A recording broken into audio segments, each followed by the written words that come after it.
Odisha vision 2036 एवं 2047 उपर दिनिकिया कर्मशाला विकास मेला 2025 पालन अवसर में विजु पट्टनायक ऑडिटोरियम ठारे अनुष्ठित जिलापाल रायगढ़ श्रीमती पारुल पटवारी अध्यक्षता करथिले। कार्यक्रम में मुख्य अतिथि भाव कोरापुट विधायक श्रीजुक्त रघुराम माझ उद्घाटन करने सहित निज वक्तव्य में रायगढ़ जिला विकास में ओडिशार विकास हेबो एवं ओडिशार विकास ले जाई विकसित भारतर स्वप्न साकार हेबो।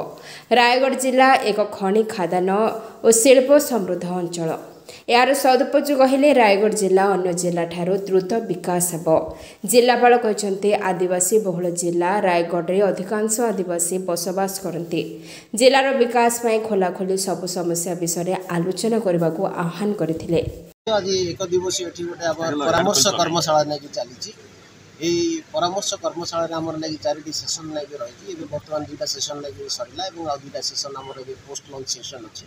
बेसिकली आम फास्ट एकाडेमिशियन गोटे सेसन नहीं करूँ। सेकेंडली आम फाइनेंशियल इंस्टीट्यूशन आम सेकेंड हाफ नहीं इंडस्ट्री रिलेटेड अच्छी। थर्ड हूँ स्टार्टअप एवं एंटरप्रेन्योर्स मान यूथ मान अच्छी। ये जहाँ नहीं कि आम परामर्श जेहेतु एटा हूँ गोटे नहीं आम कर्मशाला जहाँ आसूची लोक मान विभिन्न स्टेक होल्डर्स मान बुद्धिजीवी मान पाखु एवं जो मैंने कि आम पैनालिस्ट अच्छा से जहाँ जहाँ भी सजेशन्स आसूँ आम रेकर्ड करूँ कि आम प्रॉपर डॉक्यूमेंटेशन करूँ प्रॉपर फॉर्मेट आम प्रेजेंट करूँ बिफोर द गवर्नमेंट। एवं मु भावुची आज सुंदर आपण मान सहयोग में बहुत भल कर्मशाला गला से आपण मान समस्त साधुवाद जोड़ तरफ आज जो कार्यक्रम करा एटा बहुत महत्वपूर्ण। जितेबले गत सरकार मानकरे लोकंकर व्यू बा गोटे जिलार विकास पाई कौन कौन को पारामीटर को वृद्धि करिवार अछि तार सजेशन आम जनसाधारण पाखु बुद्धिजीवी मानक नौ नथिले किंतु या गोटे आमर जिला पाई आमर अपॉर्चुनिटी जे जिलार केउ केउ क्षेत्र में विकास कले आम विकसित रायगड़ा गठन करि परिबा।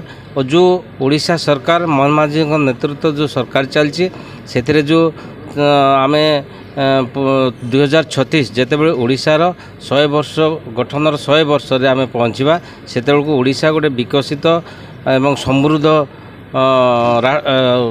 राज्य रे परिणत होइतिबो। से भली भाव में भारत वर्ष मध्य जो भली भाव में अर्थनीति अग्रगति होची एवं सामग्रिक क्षेत्र में जो विकास होचे से आपण माने देखि पारुचंती। तेणु आमे समस्ते एकजुट हेबा कथा दलगत निर्विशेष एवं जातिगत निर्विशेष आमे समस्ते एकजुट हेबा एवं ये रायगड़ा जिला को विकास करने suggestion they a vision document रे भाग नेबा। आज बहुत लोग आछंती भाग नहीं तेणु आज जो मैंने आसी से तो आगामी दिन में निश्चित भाव में इतिहास ना रहिबो कहीं एटा प्रथम वर्ष जोटी कि विजन डॉक्यूमेंट रायगड़ा निया जाउछि। तेणु आमे समस्ते एकजुट है रायगड़ा को आगे नवा। जिले में अधारू पाठ छाड़ुवा पिलांक संख्या बेसी से समाधान करने को पड़ो। शिक्षक मैंने पिलांक भविष्य गठन करने को गुरु दायित्व रही। शिक्षाविद डॉक्टर दुष्मंत कुमार महांती निजर वक्तव्य जिलार विभिन्न समस्या उपस्थापना करथिले। शिक्षाविद प्रसन्न कुमार गंतायत अध्यापक रम्य रंजन साहू अध्यापक महिला महान विद्यालय योगदानकारी विभिन्न समस्या और संभाव्य दिग उपर आलोचना करथिले।